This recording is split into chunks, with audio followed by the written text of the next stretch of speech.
You followed this case very closely, and in fact, Scott Peterson's father accused you of poisoning America's consciousness about this and said you should be ashamed of yourself for what you did to Scott Peterson.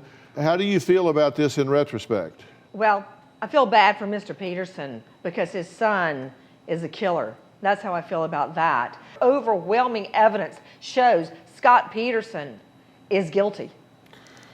The biggest evidence, the most important evidence in this case is that he places himself at the crime scene, Dr. Phil. There are scent dogs that follow Lacey's scent all the way down the highway. That's not true. To the Berkeley Marina. And not only that, the fact that you've got two choices, Dr. Phil. He's either a killer or he's clairvoyant, because he told Amber Frey, this will be my first Christmas since my wife died. And boom, a couple of weeks later, that came true. Let Janie respond. Janie, go. Lacey's scent picked up at the marina. That dog was not qualified to be doing what it's doing, and a second dog who was more qualified at the marina with a better scent item did not pick up Lacey's scent at the marina. And the judge is allowing one in and not the other. And that's the problem with the dog scent evidence in this case.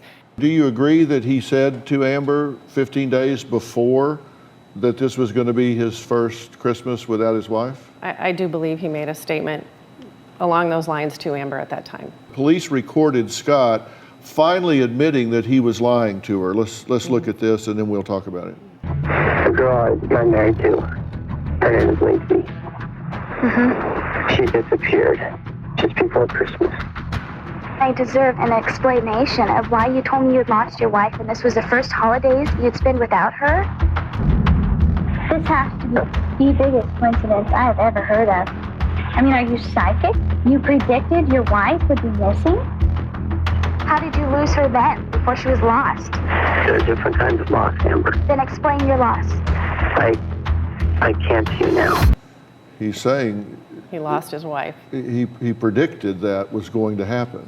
And then it did happen. Dead, not missing, dead. He lied. I want to show you another clip from the documentary called An American Murder Mystery, Scott Peterson. This is available to watch now on ID Go, the investigation discovery app, by the way. It features phone calls between Amber Frey and Scott Peterson. Here's a clip of the detective on the case describing Amber's calls. Over the next few weeks, police carefully listen in on dozens of Amber's calls with Scott. Amber? Yes. I miss you, baby. I miss you too. We wanted Amber to talk to him, get as much information as she could. Amber, hey, Happy New Year's. Happy New Year. I'm near the Eiffel Tower. New Year's celebration is unreal. The crowd is huge.